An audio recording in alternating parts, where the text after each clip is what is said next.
where the instructor's approach is basically the student-centric approach. So this has led to e-way learning, which is the new trend of education these days, thereby covering an array of applications and processes such as web-based learning, computer-based learning, virtual classrooms, and digital collaboration.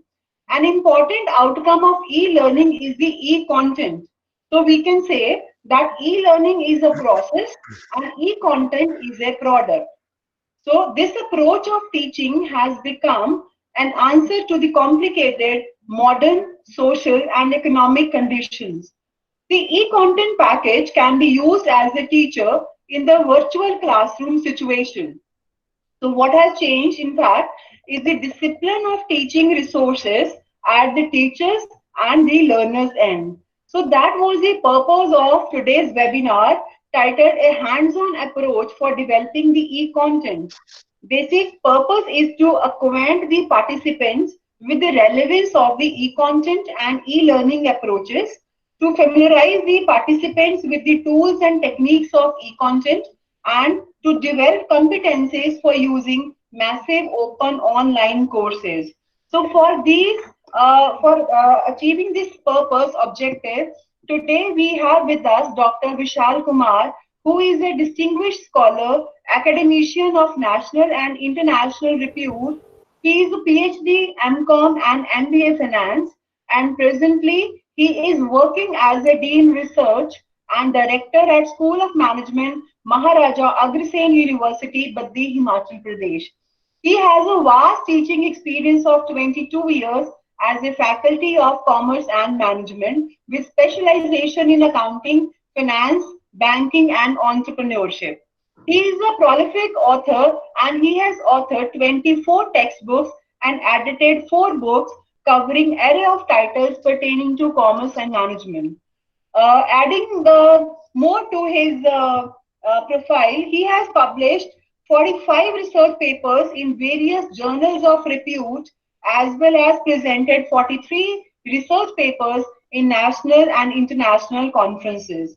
He has been invited a number of times as a resource person for technical sessions in various conferences and workshops, and he has visited UAE, Indonesia, Malaysia, Philippines, Thailand, and Vietnam for participation in international conferences.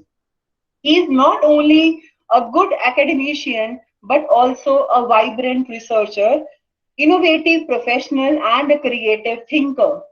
He is the man in writing Vision 2020, a vision document for Maharaja Agrasen University in the year 2015.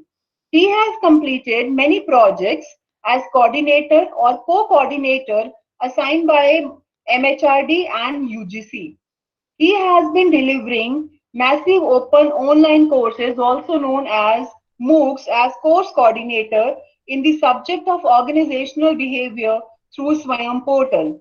He is also holding the membership of various bodies and editorial boards of international journals. Seeing his contribution to the research, Himachal Pradesh Commerce and Management Association conferred Dr. Vishal Kumar with the award of HPCMA Young Researcher Award in the year 2016 for his outstanding contribution in the field of commerce and management. Till now, 2 students have completed their PhD under his valuable guidance, and 8 more research scholars are pursuing their PhD. So now, without wasting the time, I will invite Dr. Vishal Kumar to enlighten the august audience with his expert knowledge. Over to you, sir. Thank you very much, Madam Reenal Gupta. A very good morning to one and all. At the very outset, I once again extend my sincere thanks to my friend and colleague, Dr. Ajay Sharma, Principal, Shri Aurobindo College of Commerce and Management, Ludhiana, for having me here today. I was overwhelmed by yesterday's response for my session, and I hope that all the participants will enjoy and learn from today's session as well. Today's session is designed for teachers, which help to cope up in these difficult times of pandemic and help them to develop effective e-content for their students. It is important to it is important to state up to date in the interest of students towards e-learning since the announcement of lockdown. This will be an interactive session. So before starting the session, I request to all of you to be active during the session and give your inputs whenever required. We will be sharing with you some links in your chat box, and you will have to give your response in the form of a written statement or polling. Okay, so let's kick start the session. I'm sharing my screen.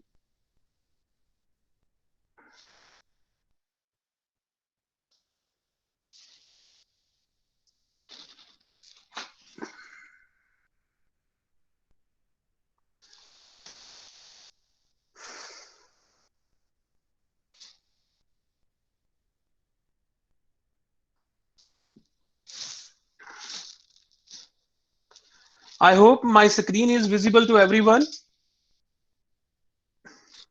Please give your response. Anybody? Yes, sir. Okay, Yes, sir. that's fine. Yes, That's sir. fine. So let's start the session. So today's session,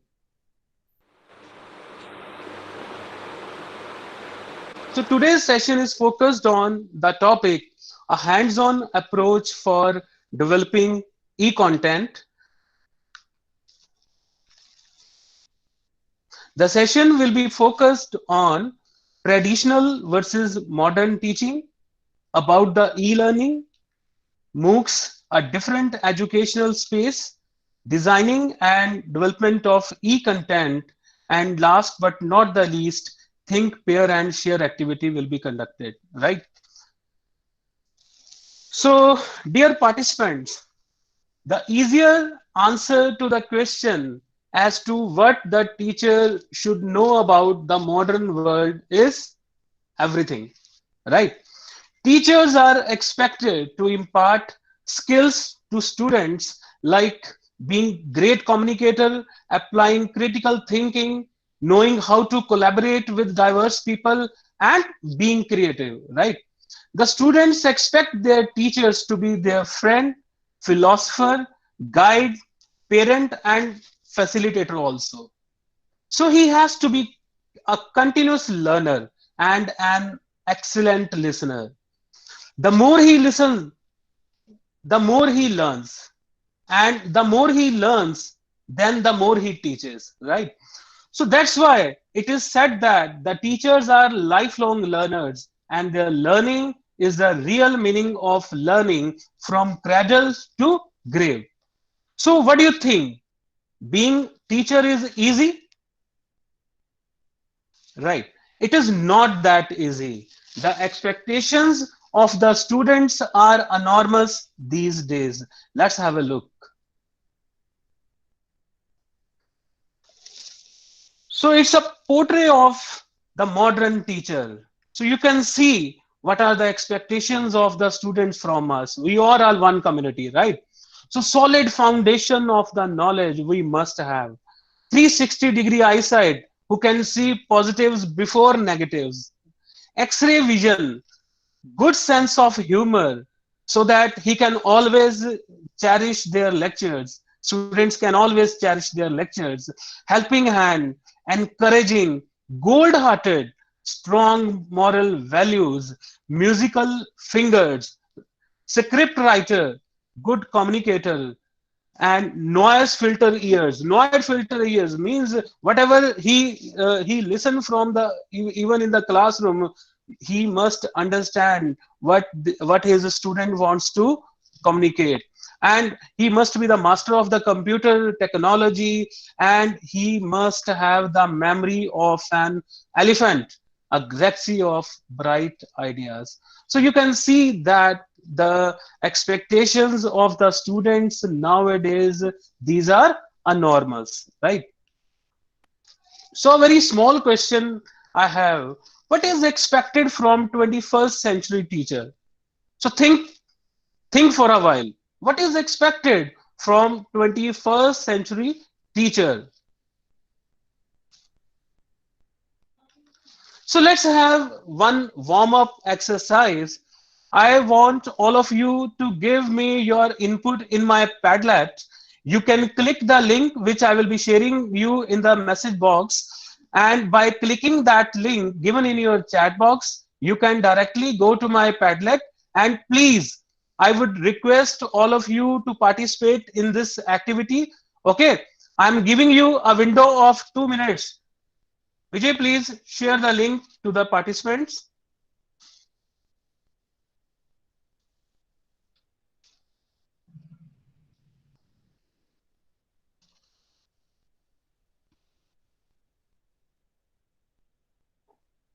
Yeah, the link is in your chat box and just click the link. You will be directly in touch with my Padlet and give your inputs. The window is open for 2 minutes. After 2 minutes, it will be closed.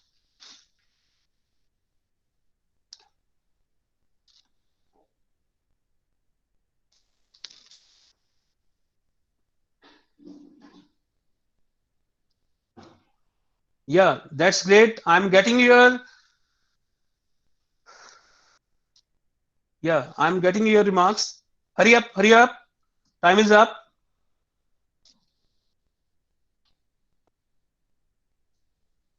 Very nice, very nice. That's great, that's great.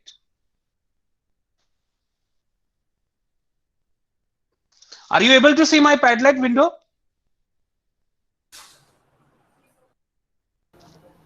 Sir, I'm unable to write. You are not able to write. Just write. Everybody is writing.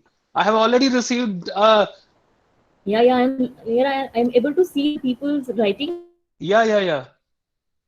You just Same is the click case on with the me link. also. It will directly link you the Padlet. Wow, what a Sir, I am also participation. not able to write. You can try to refresh. I also tried the same. I was not able to write. You just refresh the link and write again. In right hand side corner Okay. there is a pink icon. Click on that, you'll get a notepad to write.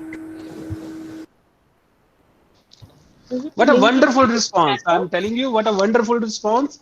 So such kind of response really will give me a zeal to teach you more, right?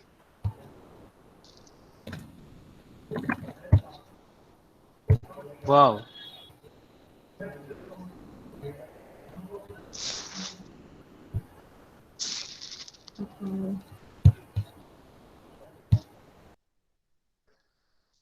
So I'm taking your comments.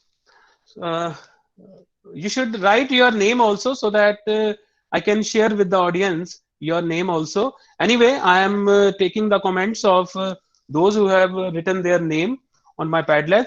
So Dr. Shikha Gupta said multitasking, right? Multitasking. And Dr. Radha Krishan said all arounder. And somebody written multitasking. Somebody written versatile. Somebody written techno savvy. Somebody written, oh my God, wonderful.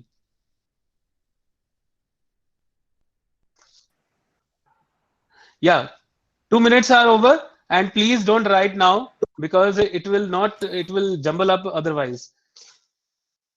So dynamic problem solver, very good. Dr. Hindu said multidimensional, expressive, and somebody again written techno savvy, fine. Multitasker, why?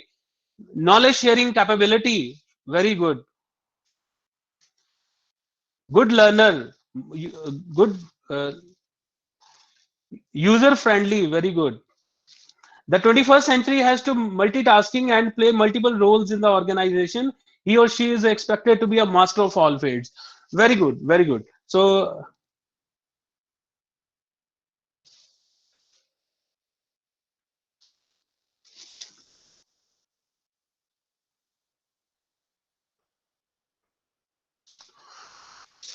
from your responses, it can be noticed that technology plays an important role in the lives of 21st century teachers. It is enabler and facilitator. Fine.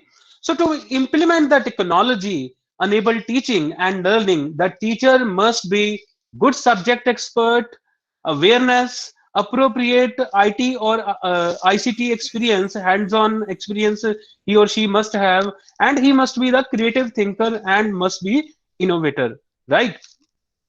So one thing from your responses, as I discussed in my previous slide, so a teacher should be an enabler, not a facilitator.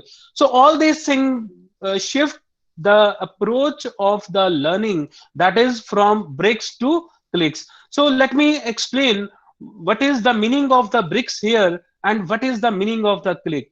So bricks means your classroom, bricks means your college, bricks means your university, your institution, and click here means that the delivery mode is not confined to one classroom, the delivery mode is not confined to one place, it is always at the disposal of the student, right? So why the shift has been changed from bricks to clicks?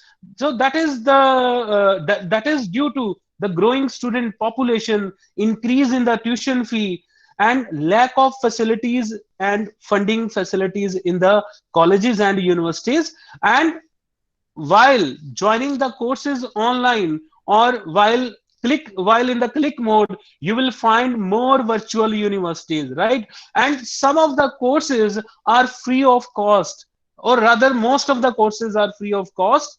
And I discussed yesterday also the universities like Harvard, Stanford, California. These universities are providing the courses to the students at a very minimal cost. You can just spending a cost of 1,000 or 2,000 rupees, you can get the certificate course from the Harvard University, right? And the last but not the least, the autonomy of the education. So now on the basis of this, let us have discussion, right? So discussion is between the two teachers. So consider the scenario of two teachers, teachers A and teacher B. So teacher A gives an excellent lecture in the class, demonstrates solving many problems, and also gives appropriate homework to their students, as most of us experienced in our academic journey. And teacher B does not lecture continuously, nor does he gives as much as homework, and instead he makes his students do activities in the class that lets them practice what they have learned immediately and ensures that they get the feedback on their work. So these two teachers are basically following two different approaches. One is push approach and the other one is pull approach, which I'll describe on my next slide, right? So basically, I used to conduct this activity in the classroom when we have the physical interaction. But since due to this online session, we have created this virtual classroom. So in this virtual classroom, so what I thought, we have to form two groups. So please be attentive. I am grouping all the participants. So group A will be whose name start from A to N. I don't know the names of the participants actually, but on an hypothesis basis, I'm taking it group A to N, whose name starts from A to N, and forming a group B, whose name starts from O to Z.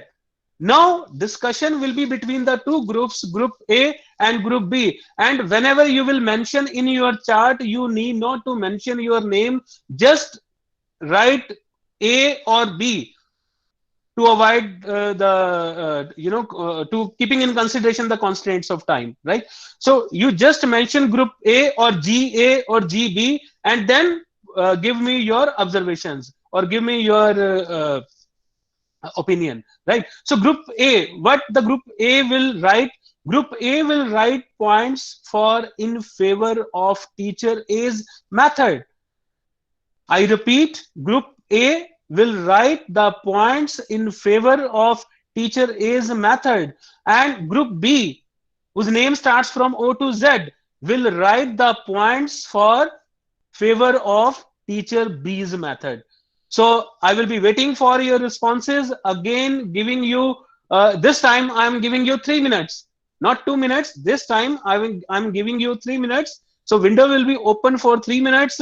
Vijayji, please share this link to in the chat box so that they can directly go to my Padlet.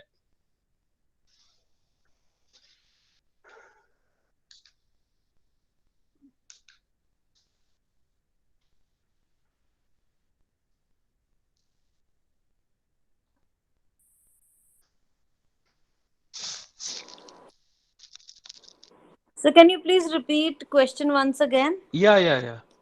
I'm This is repeating. Dr. Indu. I have described I have described two scenarios. The scenario is related with the two teachers, teacher A and teacher B. So teacher A gives an excellent lecture in the class, demonstrates solving many problems, and gives you appropriate homework. Gives appropriate homework to the students. And teacher B doesn't lecture continuously, nor does he give as much homework like teacher A. Instead, he makes his students do activities in the class that lets them practice that they have learned immediately and ensures that they get the feedback on the work done in the class. So on the basis of this, I have formed two groups, group A and group B. Group A uh, group A are for those participants whose names starts from A to N. A to N. For example, Ashima, Amrita, these are all in the group A. Fine. Ajay ji, you are also in the group A. And group B will be consisted of the participants whose name starts from O to Z, right? So group A will write the points for in favor of teacher A's method, and group B will write the points in favor of teacher B's method, right? So your time starts now. I will be giving you 2 to 3 minutes. Fine. So waiting for your responses. Okay.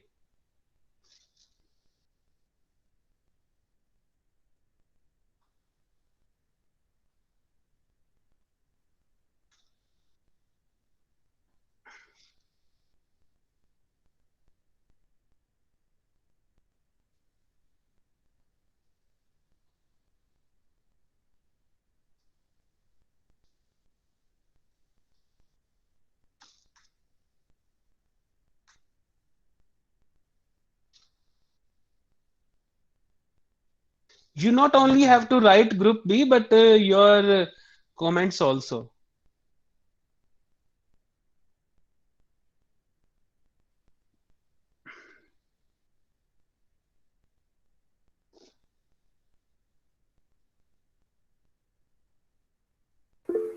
Excuse me, sir. Yeah. So how to send the message? I have typed the message, but I don't know how to send the message. Actually, if you will click the link, you will be able to write. Just enter in your mobile. Or if you are, And there is a button called post.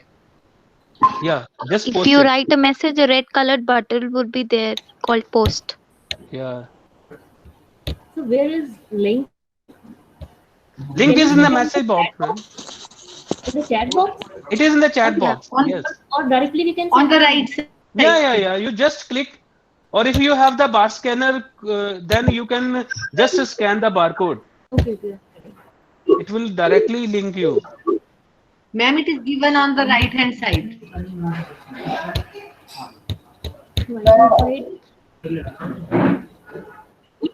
Yeah, very good responses I am getting.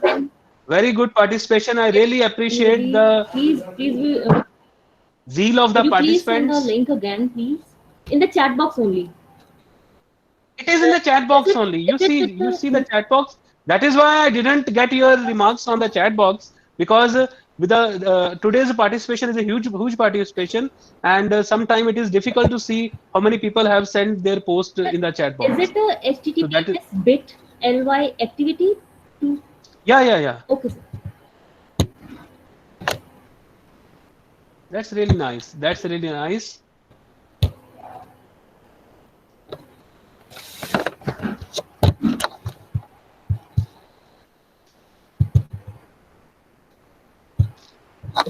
So you all have balanced yourself in group A and group B. It's really a matter of great pleasure for me that equal participants are joining both the groups.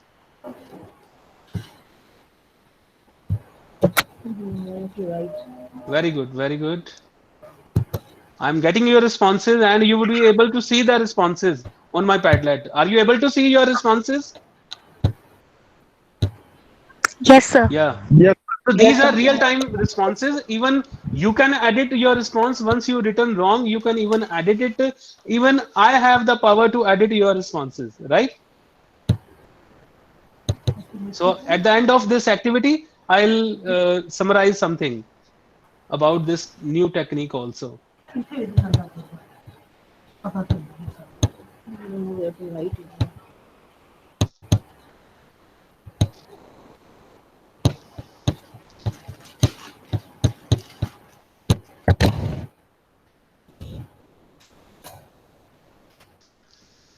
Wow, wow, great, great. So I'm taking some of the responses now. Some people are writing like an essay, so need not to write so much.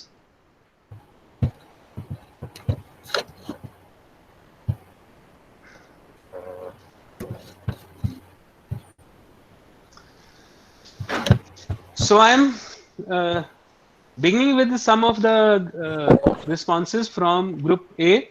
So this system is in place since centuries. Hardworking teachers, personal touch with the student, maintain homework, helps retention of the concepts learned. Okay.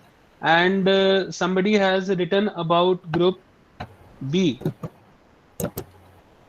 Yeah. So group B, practical approach considered by the teacher to ensure that students will understand not theoretically only but also gain the practical knowledge. That's right.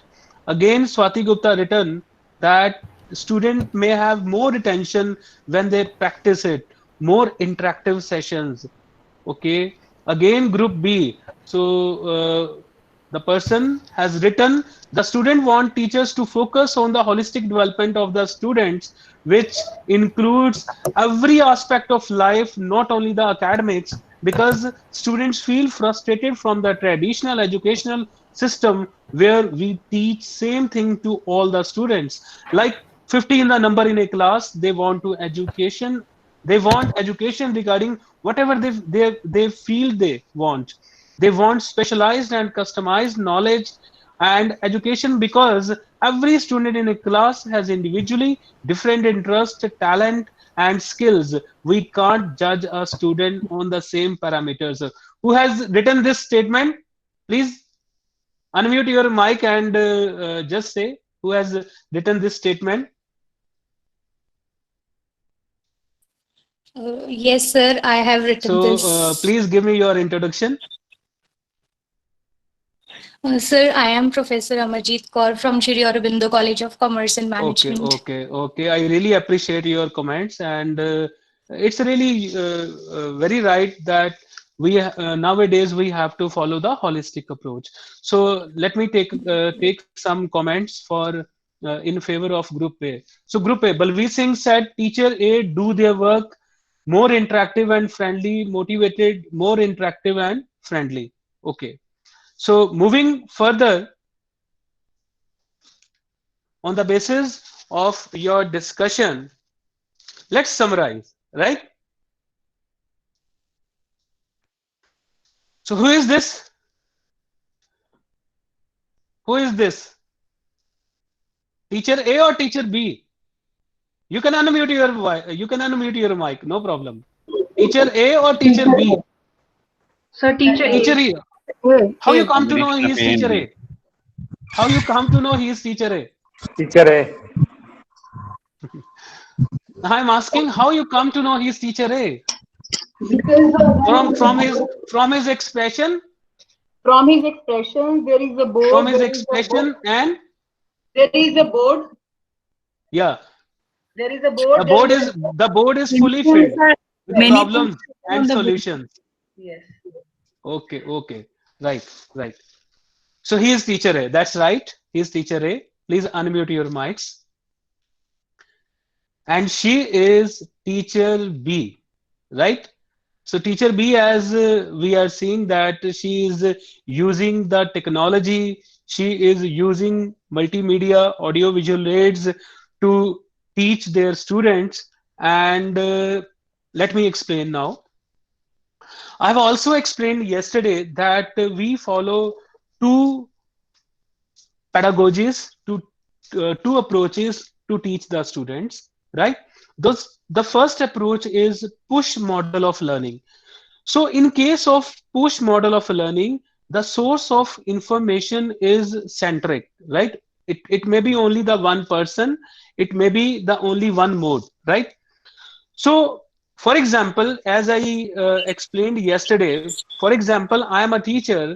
If today, by any reason, I could not go to the university or college and could not take my class.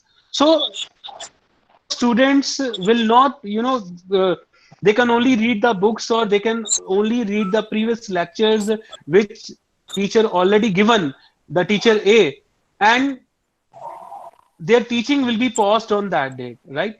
So in case of teacher B situation, it's a pull model of learning.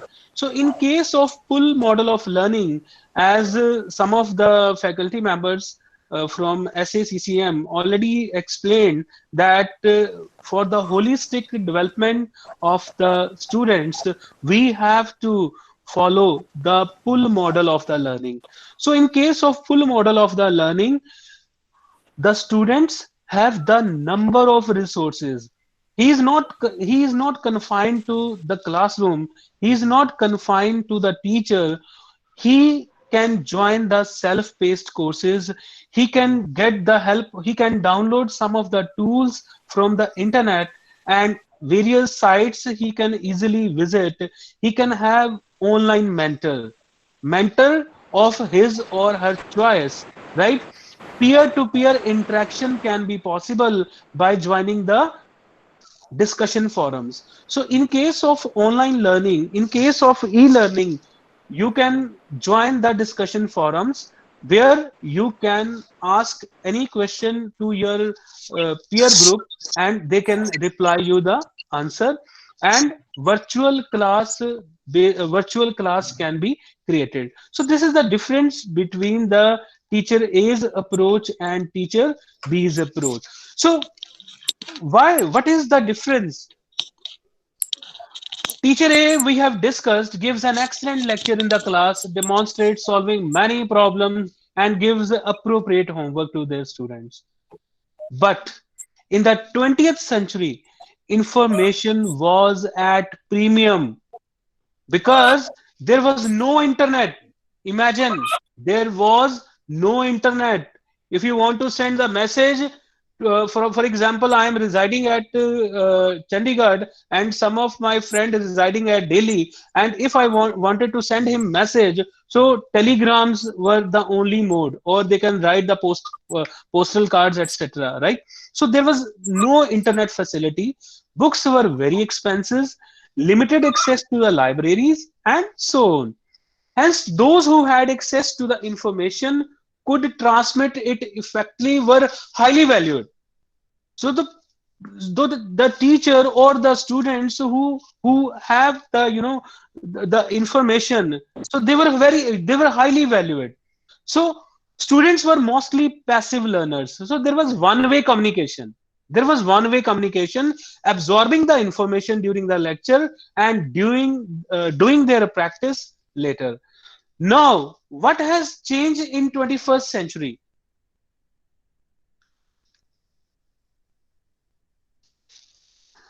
So in 21st century, teacher B does not lecture continuously.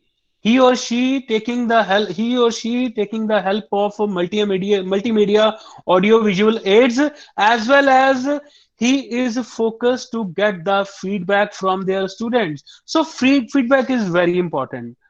Feedback is very important because we all are teachers. Unless and until we would get the feedback from the students that what we have delivered in the class, our motive of delivering the lecture was not able to is not able to achieve, right? So in the 21st century, what changes have been taken place? Information is no longer at a premium. It is always at your disposal, just one click.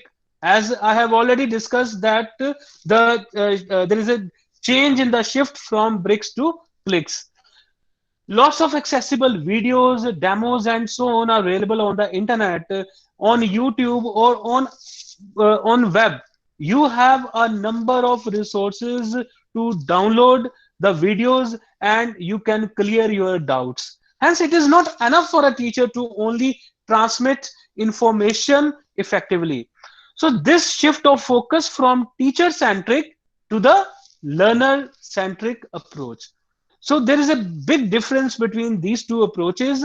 Both the approaches are based on pull and push learning pedagogy. So this is somewhere I differentiate between the traditional and e-learning approaches. So on the basis of some parameters, we have differentiated the difference between the traditional and e-learning approaches. So if we talk about the classroom, in case of traditional classroom, physical and limited size were there, and it was synchronous, right? The source of information was only one. And in case of e-learning, unlimited. You have the number of virtual classrooms, and the learning is anywhere, anytime, anyone can have, right? So if we talk about the content, so as being the teacher, I can only deliver through PowerPoint presentation. I can only discuss the problems on the basis of the textbooks, send my students, guide them to go to the library, access the textbooks or journals or some other kind of magazines. I can demonstrate certain videos and collaborations, right? So in case of virtual classroom or in case of e-learning methodology, multimedia and simulation method can be used. So libraries are nowadays becoming the digital libraries. And most of the students or even the faculty members also, they are getting the help of the digital libraries. And even the Minister of Human Resource Development also a couple of weeks back tweeted and also given the links of various digital libraries in India. And on-demand material anywhere, if you can find that material is as per your expectations, you can easily download that material. And synchronous and asynchronous communication, and last but not the least, personalization. So personalization path is one learning path that only we have discussed in case of push learning, push centric approach. And in this e-learning approach, learning path and pace determined by the learner. So these all things are, need-based courses. The e-learning approach is a need-based approach. So what is e-learning in that context? So e-learning naturally is a method of teaching through electronic mode. It can also be termed as a network-enabled transfer of skills and knowledge, which is accessible 24 hours, anywhere, anytime, as we have discussed. And it is not just about the content delivery of the teaching, but it is a pedagogical approach that aims to be flexible. I discussed in my last session that flexibility having the most concern in the e-learning approach, engaging and learner-centric. One that encourages interaction, collaboration, and communication. Interaction, collaboration, and communication between teacher to teacher in the peer group, teacher to student, and student to student while joining the discussion forums, right? These are major e-learning sites: Coursera, Udacity, Udemy, and edX. These are all the e-learning sites where you can enroll yourself. These are the foreign platforms. You can enroll yourself and get the course of your choice. And on the right hand, you can see that I have mentioned EPG Pathshala, NPTEL, and Swayam. So EPG Pathshala, as I discussed yesterday also, EPG Pathshala was the first initiative of the Government of India under the National Mission of Education (ICT), and they have launched this mission in the year 2013-14. And I also got the privilege to to develop the curriculum for two papers. I was the coordinator of the course Entrepreneurship Development and Project Management, and co-coordinator of the course International Business Operations. I developed the curriculum of these courses and also contributed 67 modules which are available on the EPG Pathshala website. So I have just displayed my picture. It was the recording of my first day when I recorded my first lecture under EPG Pathshala in management. So Sir, let us, could you please just hold on? I'm sorry to cut you. yeah. Some people are not able to see your presentation, sir. Some are able to see, but some are not able to see your So presentation. Probably those who are using their devices. that is the problem from their end or my end. Uh, Vijay, are you able to see my presentation? Dear participants, if you go to the participant menu, there are certain bricks available. You can pin on that where the PPT is there. Problem ये हो रही है कि आप उसको pin नहीं कर रहे हैं तो आपको प्रॉब्लम आ रही है. मोस्ट ऑफ द स्लाइड्स अगर ऑल आर विजिबल, तो आप अगर नीचे की तरफ जाएं जहां पर पार्टिसिपेंट्स हैं वहां पर आपको पीपीटी नजर आएगी. उसको सेंटर में पिन की ऑप्शन है, उसको पिन कर ले, फिर आपको प्रॉब्लम नहीं आएगी. Actually, in Google Meet, we have two options. One option if you want to see me, and the another option if you want to see my PPT. So whatever you want to see, you just have to pin that. तो वो चीज आपके सामने आ जाएगी, right? So should I move further? Okay, sir. Yeah. Yes, sir. So let us have your inputs. I just wanted to have your inputs on one very important question. How many of you know? I discussed the Swayam platform. So how many of you know about Swayam platform? I will discuss in detail in my another two slides. But how many of you know about Swayam platform? I need your answers in yes or no, because I would get your feedback that how many of you know about this platform. Only then I would be able to focus on my key points. So again, I am giving you one more link. Vijay, please share the link in the chat box. So visit this Mentimeter site and answer only in yes or no. Let's get going, right? Visit the Mentimeter site and answer in yes or no. So the link is available on your chat box.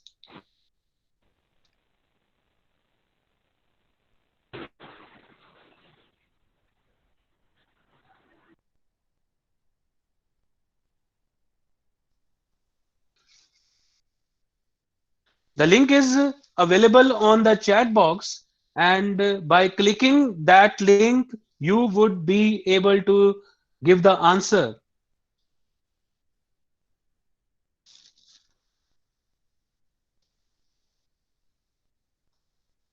Giving you just 2 minutes, right? So give me your inputs.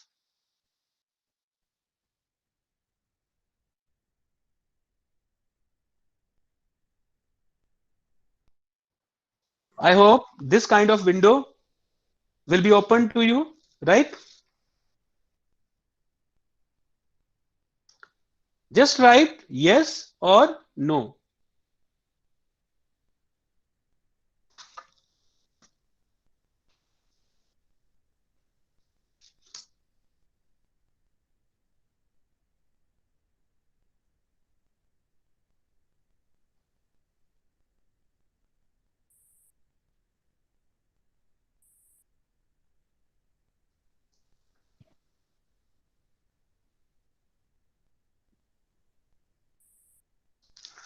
Very nice. You are still on the job. 104 people said yes, and 31 people said no, no problem. More than 200 participants are there, and I have just got the response for 136 participants. So please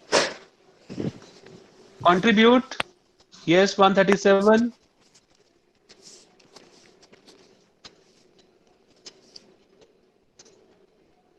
You only have to cast your vote in the form of yes or no. Fine.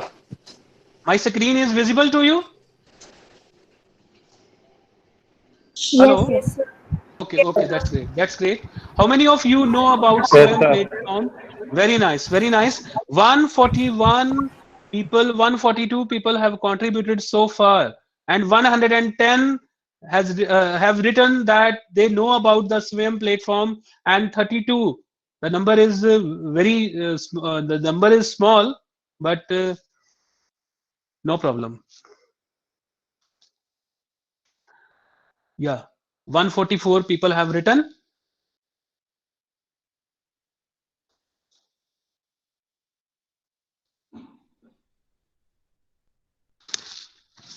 So from your responses, I have came to know that most of the participants know about the Swayam platform. So let me explain what is Swayam. So Swayam stands for Study Webs of Active Learning for Young Aspiring Minds. And it is an Indian MOOC. It is an Indian massive open online courses platform. It is the initiative of the Government of Ministry of HRD, Government of India, under the Digital India scheme, which cover almost all the advanced educational, high school, and skill enhancing courses, right? So why Swayam? So as I discussed with you that there are other platforms available on the internet like Coursera, Udacity, Udemy, EDX, but why we should prefer Swayam? So I also discussed yesterday that first 5 salient features are the same with Coursera or any other platform. Anywhere, anyone, anytime can learn, learning free of cost, access of information is equity in the access of quality of education. All are offering the self-paced courses, and you can join courses for enhancing your knowledge and acquiring the certification. But the last 2 points are very, very, very important. Last 2 points focused on proctored exams in more than 100 plus cities, and this number is increasing every year. So maybe in this year also the number of centers will be increased in all over India with the help of a pen and paper. So it depends upon you whether you Sir, good want to morning. write your paper. Hello, sir. Good morning. Sorry to interrupt you. Sir, Yeah. actually, your screen is not visible. You need to present that. Your PPT is Okay, not fine, visible. fine, fine, fine.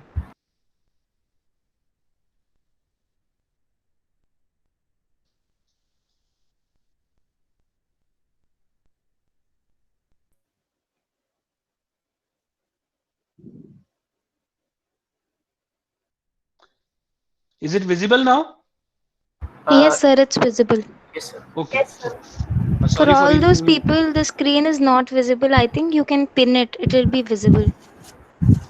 It was Right. visible earlier also, but what we have to do is we have to go to the setup and click on the screen and pin the screen. Not we have two choices, either to pin Dr. Vishal or the screen. Yeah. So instead of pinning Dr. Vishal, you can pin the screen and it will be very clearly visible. No issue. No problem. No problem. So I think we should not stick with that only. So let us moving further because a lot of content I have to discuss.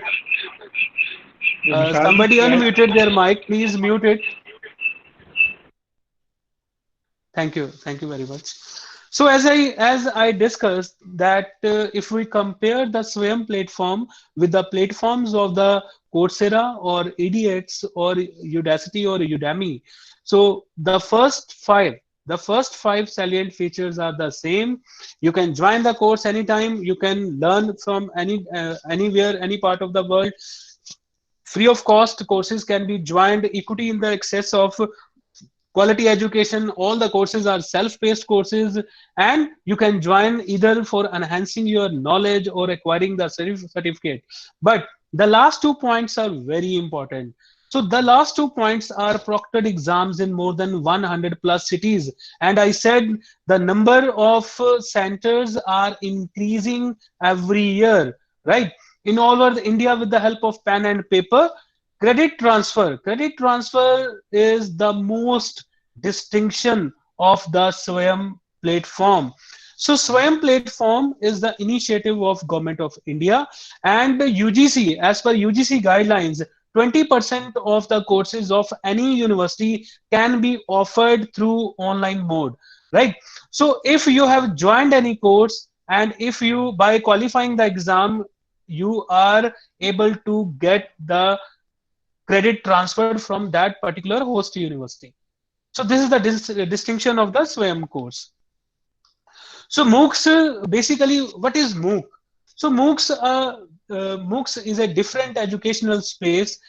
You can see from the presentation itself, massive here means large number of enrollment can be done.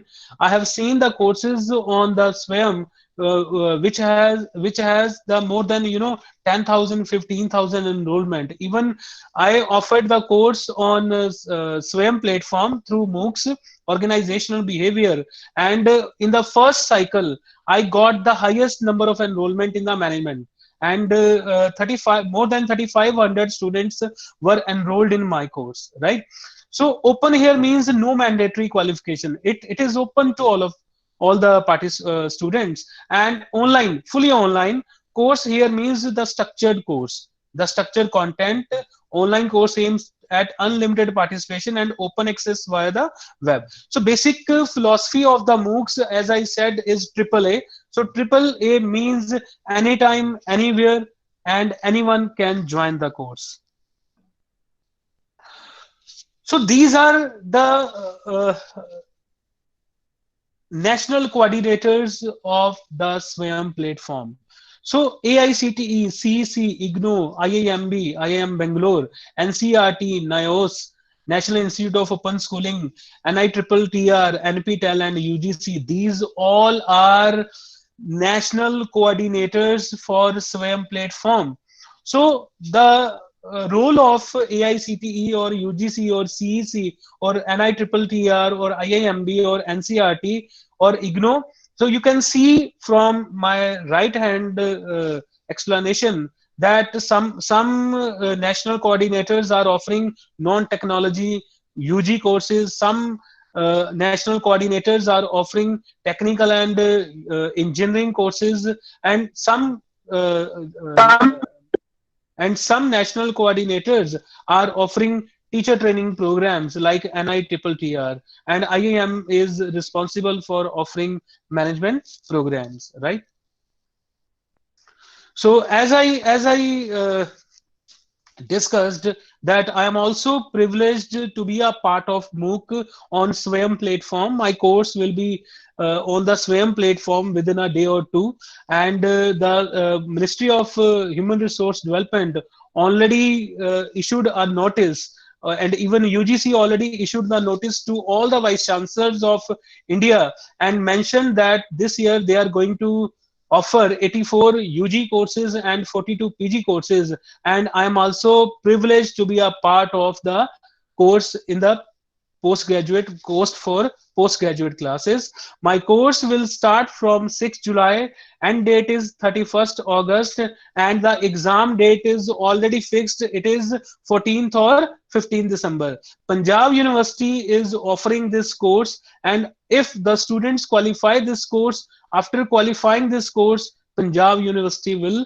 transfer the credits. So if you are from any, if your student are from any state, for example, they are from the Jivaji University, they are from the University of Rajasthan, so they can easily enroll in the course, and after completion of the course, Punjab University will transfer the credit to the Jivaji University or Rajasthan University or any other kind of university, right?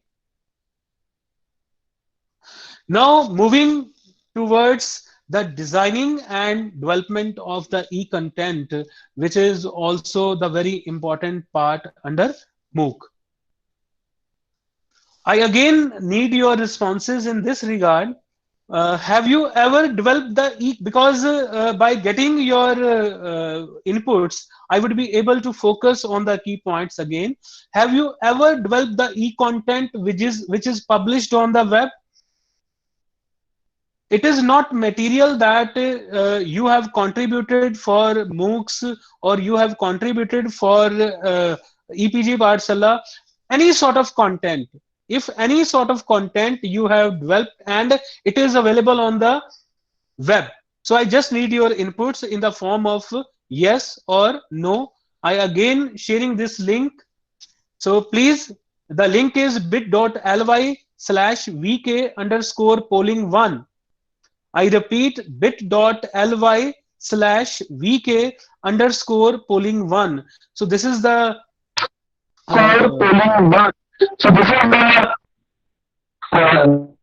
polling one, right?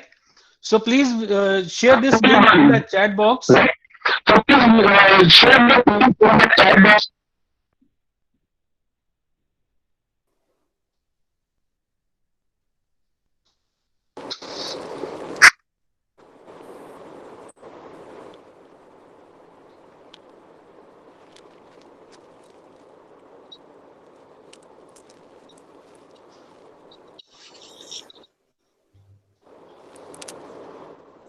So share this link in the, are you able to see the link in the chat box? Yes, sir. Okay. So please give me your inputs. I'm waiting for your inputs. Yes, sir.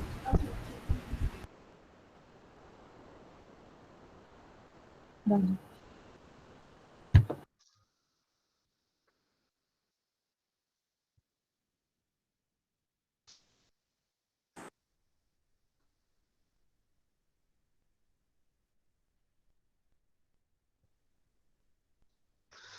So you might have seen this window. So you only have to give me your inputs in the form of yes or no. Have you ever developed the e-content which is published on the web? Fine.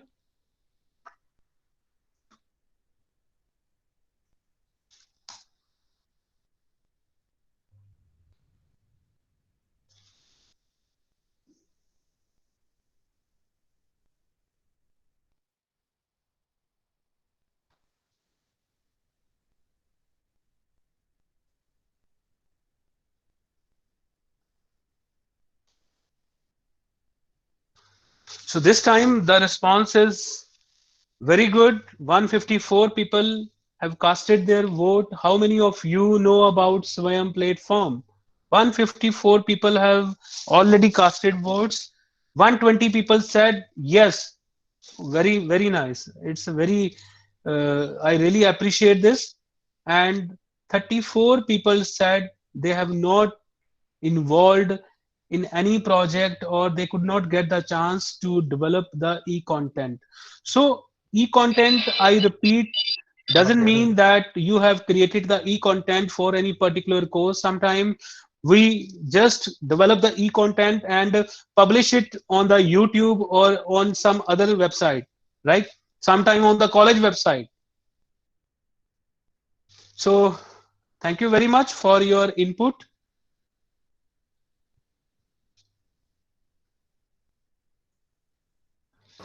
Vishalji, it was old survey. You can. It was old question. You can look at the new question. Poll. ये पिछले वाला poll था sir. नहीं sir, यही था. How many of you? अच्छा, okay. Fine. Okay.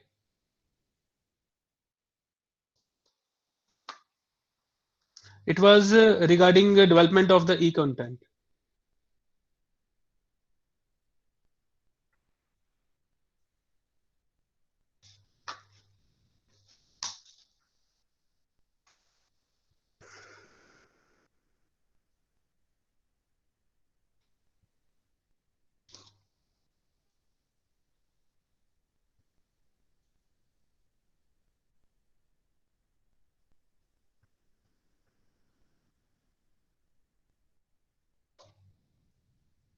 Okay. Okay.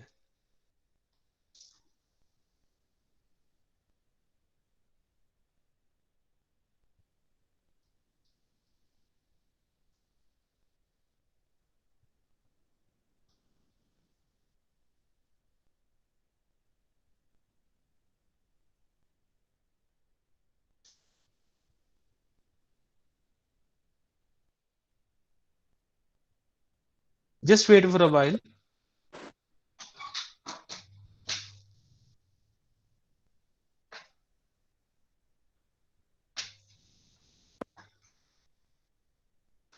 Yes.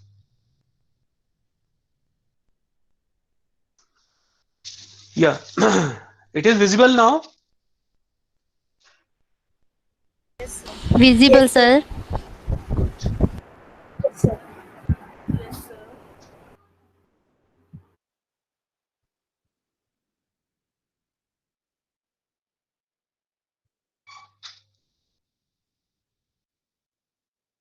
Yeah, 140 people have contributed yet, and I got the responses from your side, right? I was also very surprised how many people have developed the e-content. What is the need of organizing such kind of workshops then? But yes, 94 people so far out of 140. They said they have not yet developed the e-content so far, and 47, not a bad figure. 47 people are saying that they have developed e-content in any matter, in any for any part of your curriculum or like. Thank you so much for giving me your inputs, right? So moving further to our next slide, making and hosting of MOOCs course.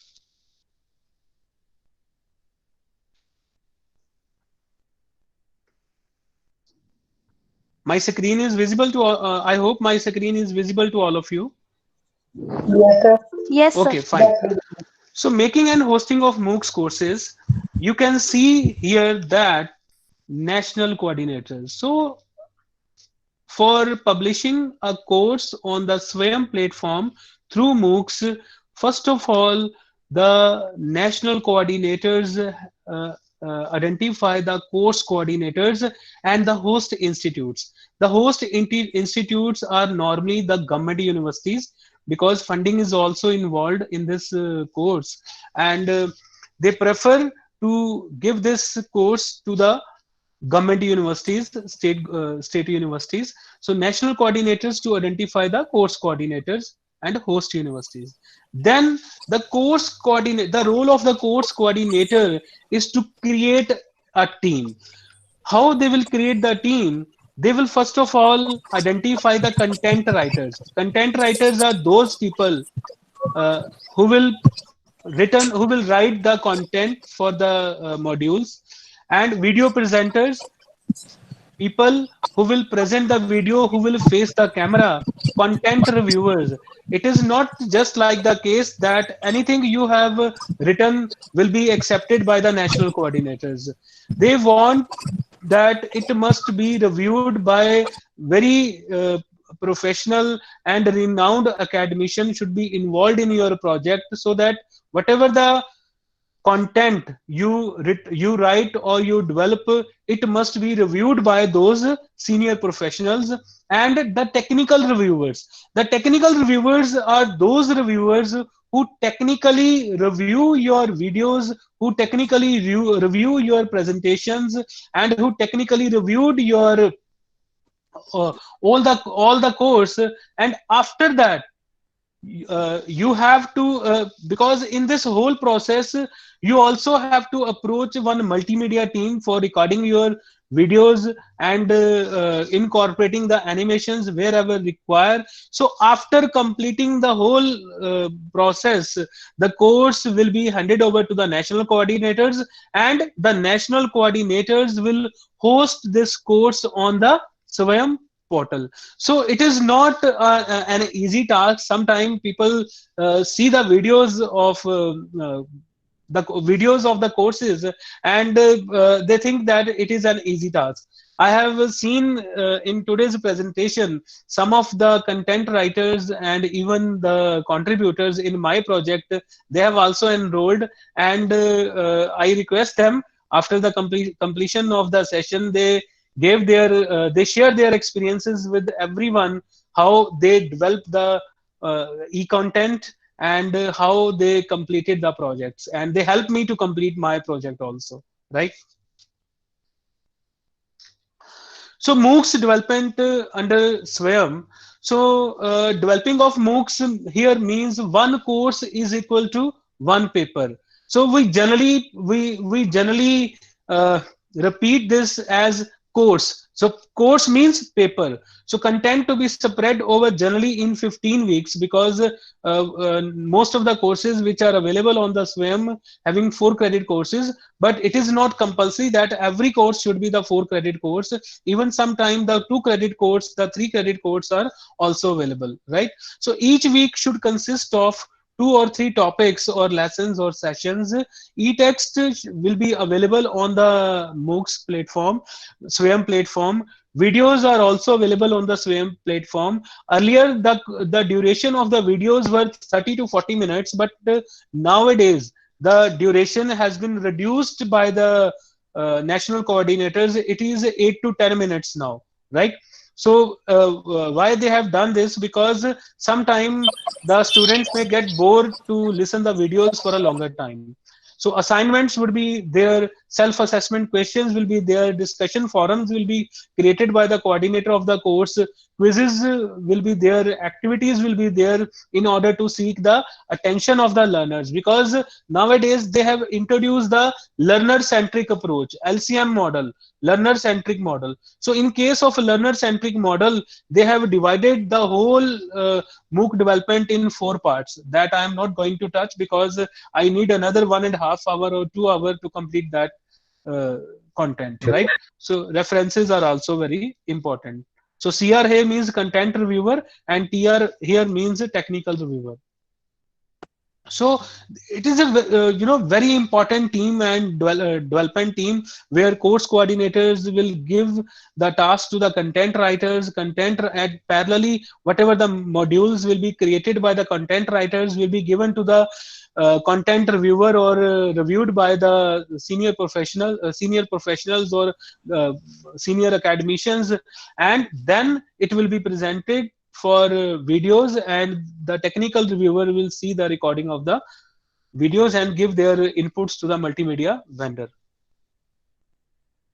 So this is the structure of the MOOCs course.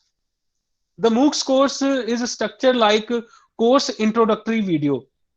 So every course coordinator, first of all, whenever he makes the proposal about the MOOCs, he has to develop the introductory video. First of all, he has to develop the introductory video. That introductory video will be submitted with the proposal, and when the steering committee will discuss the proposal in the committee, they will definitely see your introductory video. So introductory video should be made with such skills that it should be very attractive and attract and seek the attention of the viewers. So you have to mention here the course objectives, the description of your course, the structure of your course, brief about your course content and curriculum, prerequisites and learning outcomes of the course. Then, for example, your course is divided into 15 weeks.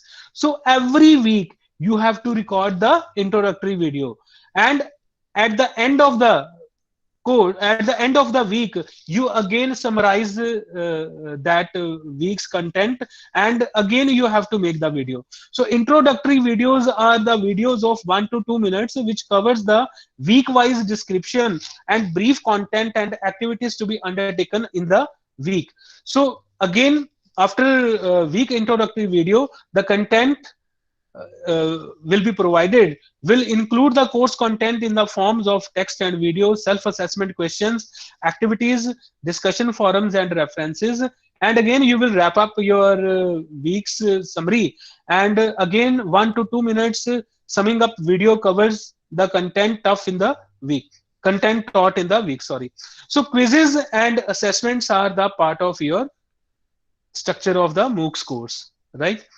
So uh, I'm showing you, I have submitted one more proposal to the CEC, one more proposal to the CEC for my course Financial Management. So I have available with me introductory video.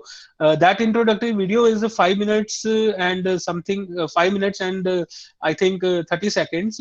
But I'm not going to run all the contents of the video, just showing you how the introductory video can be made, right?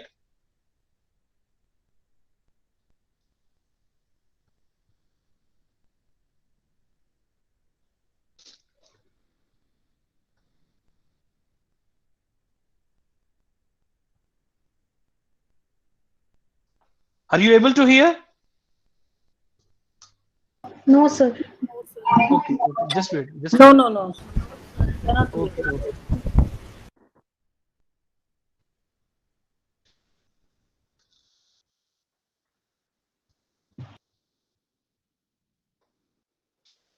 It's not audible. Yeah, yeah, I know, I know. Just wait, please.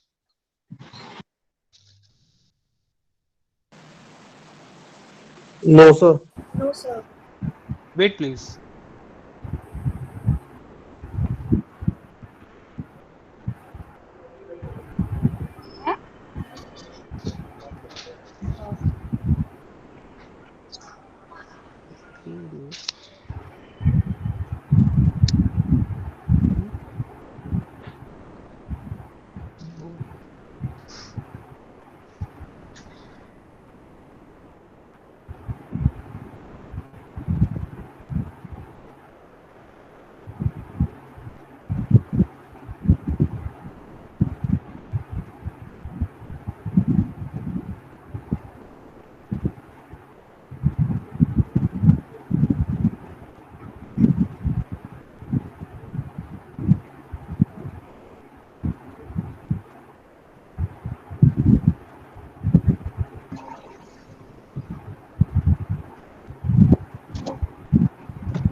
Is it audible now? Yes, sir. Okay. Yes, sir.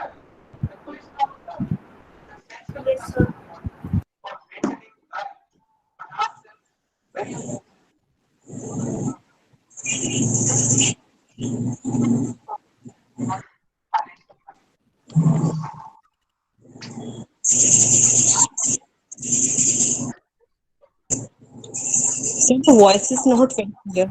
Sir, not audible now. Shalini, you can share the link of YouTube. We can later also, because voice is a constraint here. Okay, no problem. No problem.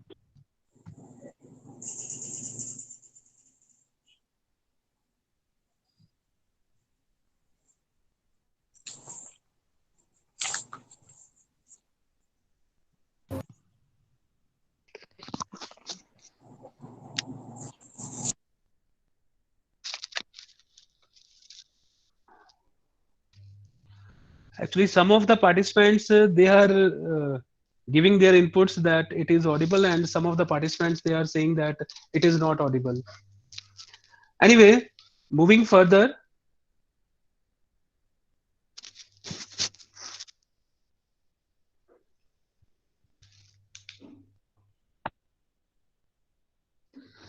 My screen is visible, I hope.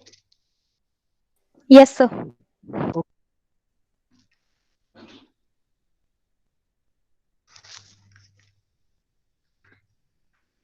So this is a life cycle of MOOCs course. So you can see here, first of all, you have to make the proposal, and then the content will be developed. Yes, sir. And consent from the university for credits. It is very important. The third point is very important because for credit transfer, you must have the consent of the university. So university may authorize any of their officer, maybe the registrar, maybe the controller examination. So you must have the consent from the university for the credit transfer, and then course announcement can only be done. Without getting the consent from the university for the credit transfer, UGC or CEC or any national coordinator, they will not accept your proposal. So if you have developed the content, you only have to submit to the national coordinator after getting the consent from the university. So then you, after getting the consent from the university, the course will be announced, like I have discussed that my course is announced, and content will be uploaded by the coordinator, and enrollment of the students should be started, and then the course will be delivered to the enrolled students, and then with the help of student activity and interaction and discussion forums and chat, the course will be completed within a stipulated period. And as I discussed, the proctored exam will be conducted by the national coordinator, and then certificate will be given to the enrolled students who successfully qualified the exam, and then the credits will be transferred by the host university. Fine. So this is the whole cycle of the MOOCs. So you can see here that credit framework for online learning courses through SWAYAM portal. So these are the UGC regulation 2016, that any university, I have discussed already, that any university can offer courses through online mode. 20% courses can be offered through online mode, right? Now coming to the very important part of developing the e-content, how to make an effective e-learning course. Because for making the course effective for e-learning purpose, you are also to be very focused. You should take into consideration so many things. So now the question arises, first of all, where do I start? Because I have seen that if 140 or 150 participants they have polled, so more than 90 participants said that they have rather never developed the e-content. So if they have never developed the e-content, so as a layman or as an academician, if we don't have the exposure of developing the e-content, the first question should be in my mind, where do I start? How will the learner track their progress? And how can e-learning make the content more interesting? So in order to make your content interesting, you remember points to be remembered. These are, remember that the overall aim is to build the confidence of your learner about the course and its content, right? If you will develop the course and the people who the students who have enrolled in your course, they would be only getting the confidence if the course content is rich. So in order to develop the rich course content, you are also be very vigilant. The learners should enjoy your course and feel that they have achieved something after completing your course, right? Therefore, make sure that the learning outcomes are appropriate for your learner and that the course allows them to achieve new knowledge, skills with confidence, right? So before you start, few things have to be focused.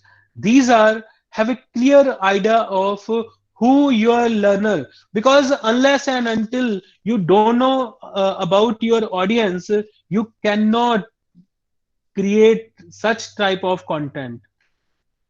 So you must having the knowledge that who would be your learner. Either they are the school students, or they are the college students, or they are the professional, or they are the highly professional people. So keeping in mind, you have to develop the course. What knowledge and skills do they already have, right? How should your course be designed to be the most appropriate for their learning needs? And always keep it in your mind a psychology image of your learner sitting at the computer studying your course. Sometimes we prepare the lecture and go to the class for delivering our lecture. So a teacher who have prepared their lectures and the teacher who has not prepared the lecture, you will find the difference between the two. So if you want to offer course and you also want that you also seek the attention of your learners, you must focus on these points. Course introduction is a very important part in developing the e-content, because on the basis of the course introduction you can get the attention of your learner. Whenever as a learner you search the courses on the internet, you only find the introductory video. So introductory video sometimes visible to all the learners, and your introductory video should incorporate very important part of the content of your course. The course introduction should be clearly state about your course. The introductory video is the advertisement for your course. So many times I shared my introductory video on the social media websites. The reason being, it is the showcase of your course and your content. It is your best chance to capture your learners' attention and make them clear about your course and your content. So make it as attractive and informative as possible, right? It is my humble suggestion to all of you. You should start with the learning objectives. As per NAAC's recommendation nowadays also, even in the universities, when we design any syllabus, we always, first of all, write their learning objectives. So learning objectives should be very much clear, right? So it is the most difficult task, I'm telling you. Although you may have a clear idea of what your course aims to achieve and written all clear learning objectives carefully, it is the essential step in the course development. So do not start to develop your course until you have identified a few clear learning objectives. And your learning objectives should be your course centric, right? So learning objectives are vital because they determine precisely the content of the course and determine the assessment also later on, right? Once you are confident that you have achieved this target, do not allow the course to deviate from this. Because once the learning objectives are set, and again if you will deviate your course, again you cannot seek the you cannot attain the attention of your learners.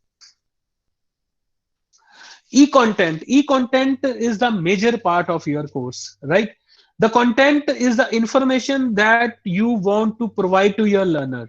So this information has to be very accurate and up to date. A lot of people, I have seen that when I had given them the task to write my content, some people just cut and paste the content from the books which are discontinued as on the date now, in order to remove the plagiarism in their content. So this is not the way. Your content should be up to date. The content should also be clearly referenced wherever you are taking some paragraphs or some figures or pictures. You clearly give the source from where you are taking that paragraph or from where you are taking that picture. So the learner is able to check the source of the information. Start by identifying a small number reliable and up-to-date sources of the information. It is often useful to use a recent review as the main source of your content. It is my humble suggestion. Copyright and plagiarism are very important, very important nowadays. And it is the most controversial area. Fine. I have seen that while developing the e-content, even I have seen that sometime while developing the e-presentations, people used to download the pictures from the Google, which are already having the copyright. So if you will use this kind of content, then the author of that particular picture, they can easily sue upon you. Fine. So it is highly objectionable and legally restricted also. So there is no problem with reproducing other people's material nowadays, because many pictures or content is available in the open sources also. So as your reference, but when you are taking from a content of any particular author, you must give the reference, you must give the source of that particular site, right? The main problems comes for reproducing is when you just cut and paste.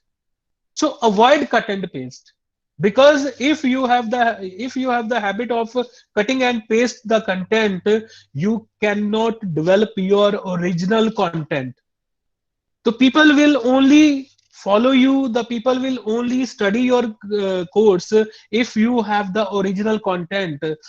Many of the coordinators who have published the content on the Swayam portal, so they have wonderful content, I'm telling you. And one of the paper, even I have seen a couple of months back one post, one of the paper from the Swayam portal, it has been ranked 8th number in the world. Digital marketing course, it has been ranked 8th number in the world amongst the Coursera, Udacity and Udemy. So we people are, giving the full threat to the foreign platforms, MOOCs platforms. So when you generate the e-content, these things should be kept in mind. I have already described it in a detail in my other slides, in the coming slides. The content generation in quadrant 4 are, every e-content is a combination of the 4 quadrants. So quadrant 1, quadrant 2, quadrant 3 and quadrant 4, right? So first quadrant is about the e-text. So when you are writing e-content, the first and the foremost duty of every content developer or content writer is to write the script, is to write your script, and then after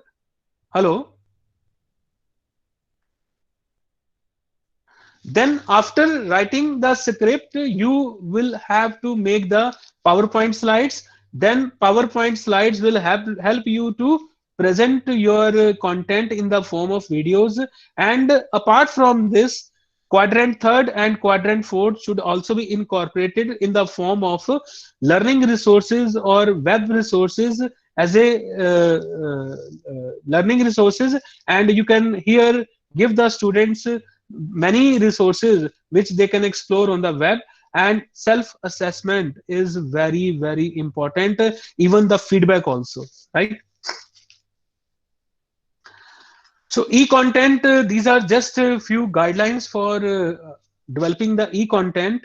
So all these guidelines and all these slides are available on my Twitter handle as well as my LinkedIn site also. And these are also given on the UGC website. So content writer should write at least 8 pages. So these are just, guidelines of the UGC for developing the e-content. And I'm not focusing it. Number of words or pages must be worth for the modules. The language should be very simple. Topic should be built in systematic manner. Textual description should be enriched with the multimedia supplements.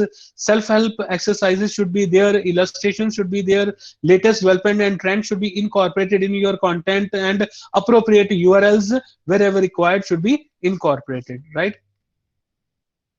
Quadrant 2 is of e-tutorial. So e-tutorial, in case of e-tutorial, or you can see videos. So presenter is expected in this quadrant to provide video tutorial which will explain the concept of the module or lesson. Following are the prerequisites for that.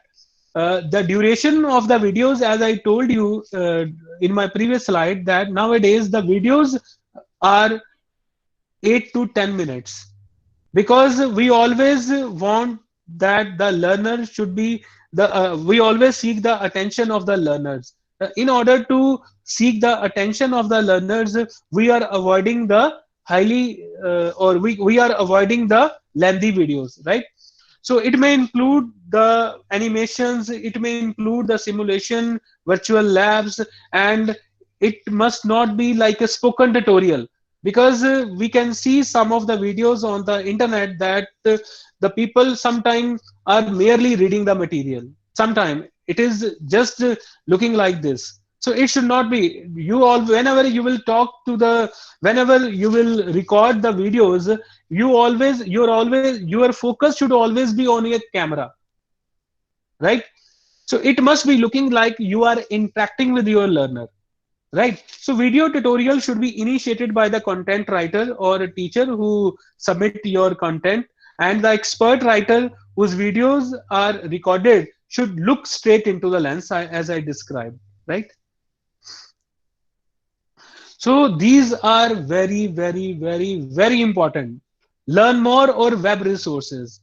Even during the lockdown, I have seen that Minister HRD shared the e-resources for NCRT students as well as for UG students as well as for PG students. Right.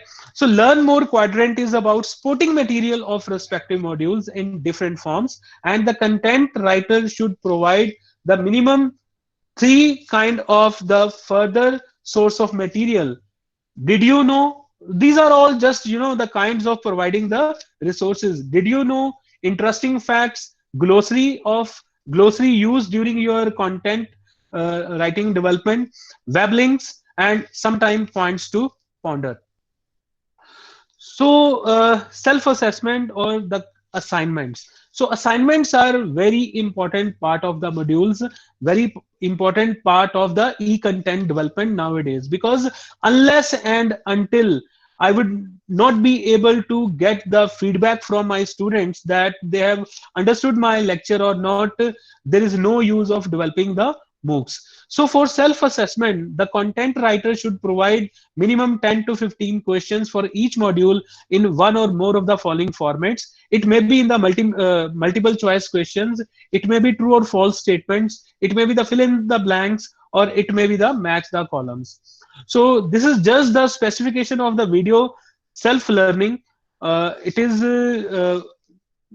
for the use of the multimedia vendor. So just have incorporated that if somebody wants to record their videos, they can follow these instructions of the UGC. So it is also given on the UGC website, right?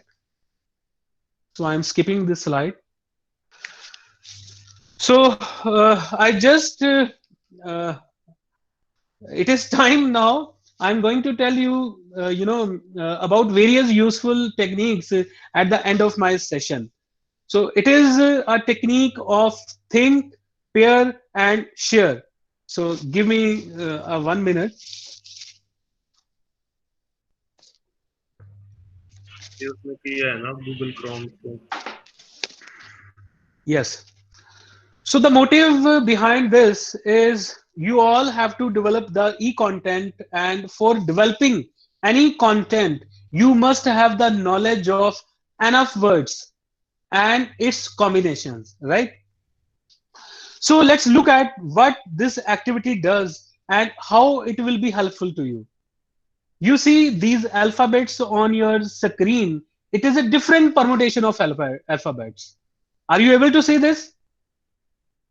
It is a different permutation of the alphabets. Now it is, yes. Now it is an activity, so please be attentive. I need your response at the end of this activity, right? So please be attentive. We are going to finish the lecture and it is the last activity.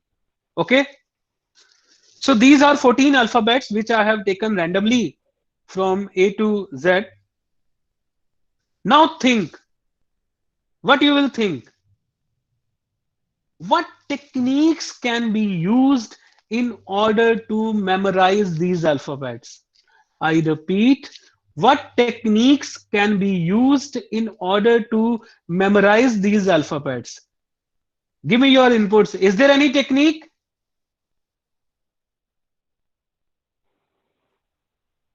Okay.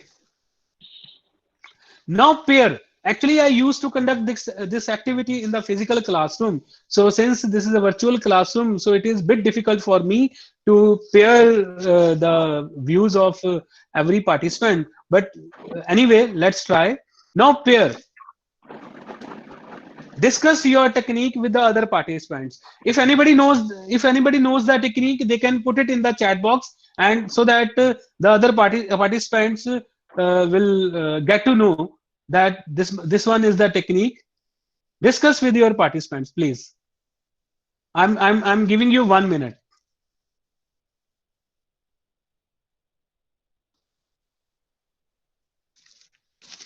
Are you sharing? I hope some of the participants are sharing, because I am not able to see the message box. Okay. So please share. So share this technique using the message box and chat.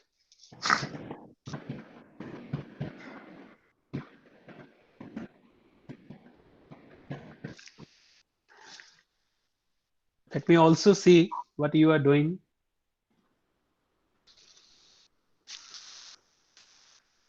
Arranging the letters from the words, framing word, memorize through rhyme, word from each letter to form the sentence, pairing vowels and consonants. Very good, very good. I'm able to see your inputs. Okay, pairing, arranging the words. So clustering, very good, very good. Good. It can be converted into word. Yes, it can be converted into words. That is why I have given this activity.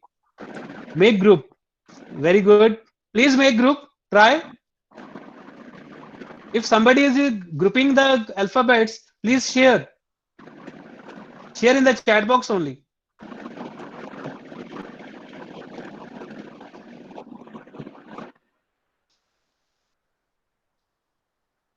So let me explain, please.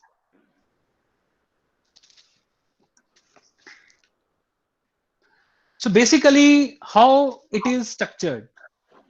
So these are the alphabets: R, L, N, V, T, E, I, A, E, N, G, C, L, A. So the basic technique is, first of all, you can pair the alphabets. Like double E is there, double N is there, double A is there, double L is there, and the rest of the alphabets are independent. Fine. So with the help of some technique, we can make it as word. Like, what is the first choice? That is a navel reciting. A navel reciting. So it is made from these words, right? Another option, vacate rain nil. Vacate rain nil. So all these exercises can be done. Why? For what purpose? I'm making two words from only these alphabets, and these words are active learning. Active learning, right? So I'm showing you one website. I'm showing you one website with the help of which you can have the number of options. You can have the number of options. So the name of the site is Anagram Server. Are you able to see my screen? Please give me your input. Yes, sir. Okay, Yes, fine. sir. So Yes, it is a site, Anagram Server, and you only have to type wordsmith.org/anagram. So if I think the site is open now.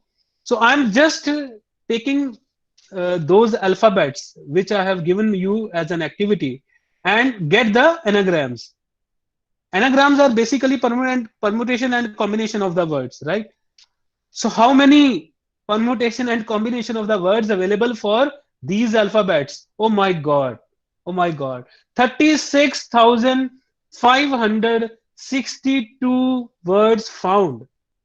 And I have restricted it, displaying only first 500. So I have restricted that only displaying first 500. Otherwise, these 14 alphabets have the 36,562 words. So you can easily understand now how the permutation and combination can be applied to the alphabets, to the words, for creating effective and good e-content. So this is only the nutshell for showing you this slide.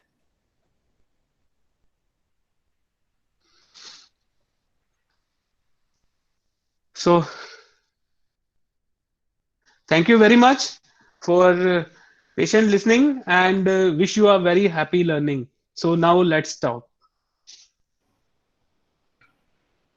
So Dr. Vishal Kumar, that was really informative and activity-oriented session. And I think we have not attended such a webinar so far. And I think most of the participants will agree with me, because in the chat box, I could see they so many participants were writing it is activity-based. So excuse me, ma'am. Sorry, I'm interrupting you. It is my humble request to the participants. This is the share. This is the link which I have written on my last slides. That is bit.ly/feedbackvk. Vijay, please share this link in the message box, because your feedback is very important for me. bit.ly/feedbackvk, so that I can preserve your feedback with me only. Yeah, ma'am, please continue. Yes, sir, I was sharing that I could see in the chat box itself, so many participants were writing that is a very informative, interactive, activity-based session. Because last year also I was sharing with you and with the participants that so far I have attended so many webinars, so many workshops online. But the way you have conducted this session, it is remarkable. It's beyond anybody's expectation. And we are very lucky to have you here, sir. Thank you so much. Because the way you have incorporated all the activities, so that has given a clue to all the teachers, all the participants. Yes, there are ways to make this online lectures also interesting. Thank you so much. That is a good clue from your session, sir. Now the session is open for discussion. In case participants want to ask any question or they have any queries, they may. Hello, sir. Time is less. Take 2-3 questions. That will be better. We prefer to have 2-3 questions. Later, you can email to the sir and he will reply. Thank you. Yeah, you can directly contact me on LinkedIn profile or tweet my tweet handle, and you can even mail also. And otherwise, I have given you the Padlet, so you can write your feedback on the Padlet and also mention your email. So I'll respond to you, no issue.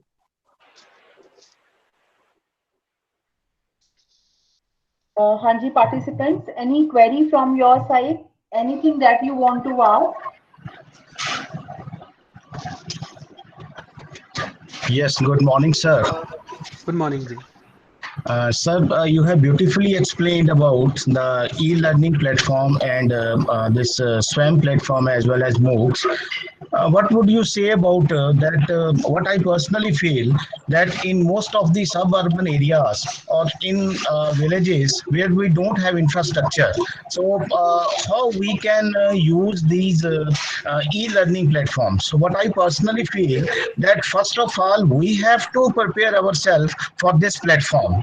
So no doubt this is a very good platform where you can learn a lot of things. So but prepare the platform for that also. So what will you say? So what now suppose during lockdown period there is a lot of network problem. So when we are having the online classes, most of the students are not connected with us. They say that, sir, we don't have even mobile network. How we can connect with you, sir? So what would you say about that? Sir, from which area you belong to, please? Sir, myself is Professor Sunil Kumar Agarwal from Swami Premanand Mahavidyalaya, Mukerian. Mukerian. Okay, okay. Yes. Sunilji, actually, it's a very valid question which you have asked, because these all things are possible with the help of technology, right? So Yes. technology, most of the times we say that technology is at our doorstep. Technology is at in our hands, and the internet connection problem. Naturally, government of India is trying their level best. We all are sitting at home for the last 2 months during this lockdown, and during this lockdown, the online learning technologies, I am telling you, they have played a wonderful role. Because I'm telling you my experience, when the lockdown announced, there was a big challenge for all of us, because we all are one community. Because it was at that time, it was a great challenge. I'm also teaching in Maharaja Agar Sain University, Himachal Pradesh, and the students, which students in our school of management or in the university, some of the students, they are also belonging to the remote areas. But even then, network problem, because the network is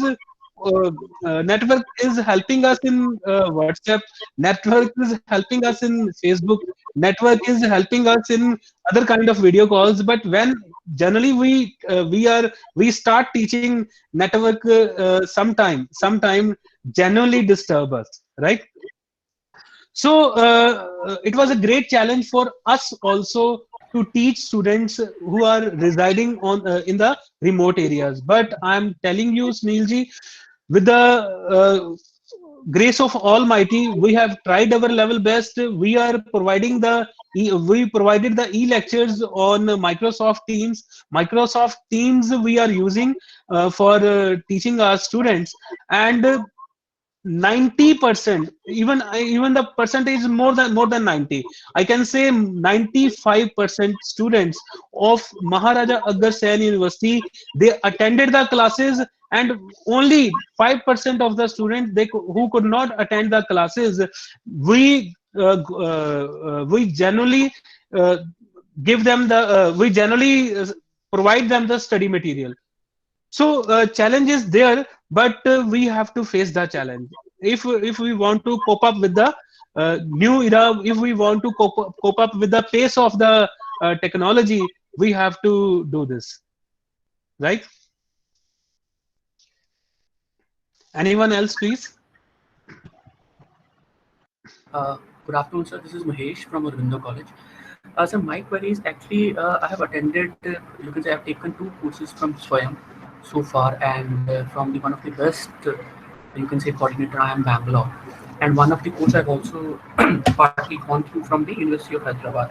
So one thing which I found, of course, it's excellent that I am able to assess the quality of education, the professors, knowledgeable professors' knowledge of IIM Bangalore, which I otherwise would not have been possible. My query is, still I found that these foreign courses are quite monologue. So my question is, how can we make it a little more interesting?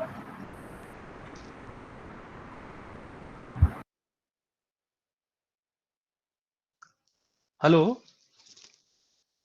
Yes, sir. Sir, have you got my question? Yeah, my question I is have got, still I found. you raised a very valid question. Actually, I'm telling you. Actually, when we started the initiative, I mean, when the government of India started the initiative, they started with the EPG Pathshala EPG Pathshala, right? So in EPG Pathshala, you have more than 22,000 modules. And when EPG Pathshala initiative was initiated by the government of India, so at that time, most of the people, most of the academicians from various universities and part of the India, they were not knew about the new technologies, and there were many hindrances. As Sunilji said, there was infrastructure was also one of the hindrance, right? But I'm telling you, my dear friend, with the changing times, the government is working day and night. Government is working day and night on these in order to make it student centric, not analog lectures, right? So analog lecture means analog lectures, I would say that I explain teacher A, right? If I'm not wrong. So analog lectures are those lectures where one-way communication is there. Like I am presenting my lecture in the class and the rest of the students, they are getting the information. I'm only the source of information, right? But nowadays in the MOOCs, in the Swayam platform, uh, when I uploaded my course, I immediately create the discussion forums. I will be very active in the discussion forum so that whenever my students face the difficulty in my course, immediately I respond to them. So no doubt you are right that some of the courses might be analog, because at that some of the courses, they were on the MOOCs platform, which were recorded at that time. But whatever the courses nowadays are recording, so these are keeping in consideration the LCM model. LCM model is the learner centric MOOCs model. So students engagement is entirely focused in the new courses. Thank you so much. So we'll be having one question now. Can you Last share question, please.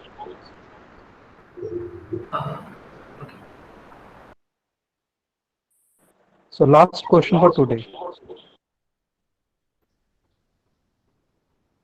Good afternoon, sir. Yes. Sir, how can we identify the reliable sources of gathering information? Ma'am, please speak loudly. I'm not able to hear you. Sir, how can we identify the reliable sources of gathering information?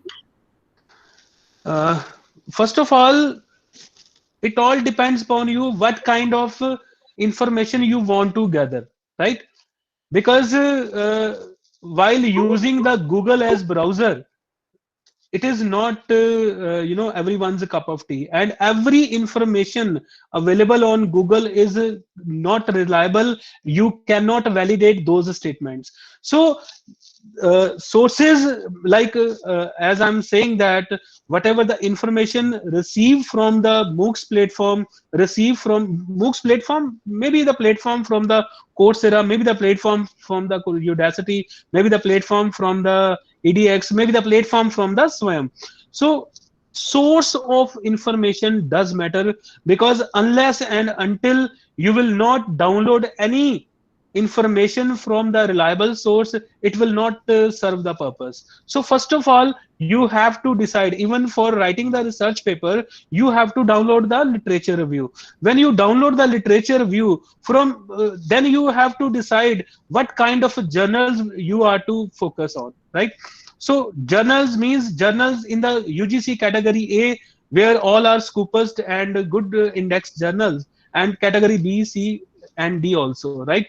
So when it all depends upon the source of information. So when you are downloading the information from a reliable source, you can easily validate the information. So I hope I am able to give you answer, right?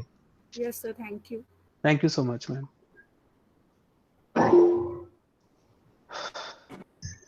So I think all the queries have been answered very well by Dr. Vishal Kumar. In case you have more queries, then you may email those queries to Dr. Vishal. Fine. And we are really very lucky to have you here, sir. Thank you, ma'am. Thank you. Such an interactive session, such a meaningful session we don't have in the recent past. Normally, it's only a one-way communication. When the speaker is speaking and the participants or the learners are listening only, and only at the end they are just made to ask few questions, maybe 4 or 5. So, but in your session, as it was activity-based session, so I think everybody will remember the key points, not only relating to the MOOCs or Swayam, but also how to make the online classroom teaching interesting. Because I think for a couple of months, this is the virtual classrooms only, not the physical classrooms in which we have studied, fine? So this is something new experience for us as a teacher and for the students as well. So definitely, sir, there were so many takeaway points. We'll request you again to be back with us virtually also, and we also request you to come to the college once this lockdown is over and everything is fine. Definitely, ma'am. Definitely. So, Actually, at the end of the session, when you have more than 200 participants still with us, right? So it means our job is done, and I really congratulate to all the participants. It was really a wonderful audience. No disturbance during the session, no unmute problem or mute problem I faced. So it is a very good session I have from the. I also thanks to Dr. Ajay Sharma for giving me the opportunity. I also thanks to the technicals of this session, Mr. Vijay, who helped me a lot for telecasting this session, and thanks to you, ma'am, also for having me. Thank you so much. and there is one announcement for the participants. We have shared one link in the chat box. You are supposed to click on that and fill the feedback form. So this is So Vishal, from Vishalji, thanks a lot for your insights. It is a really gainful session. We exceed the participant number 250, and then we resort to the live telecast also, because there was so much of the rush. And for those who face some kind of technical problems, by the evening, the session will be available on the YouTube link of the our college, Shri Aurobindo College of Commerce and Management. So if it was of any reason, if you are unable to go through smoothly, then you can look at our YouTube session also. And I know Professor Vishal is always helping all of us, and I hope in future also will continue in his great endeavor. He will handhold our faculty members, and this pursuit for learning will continue.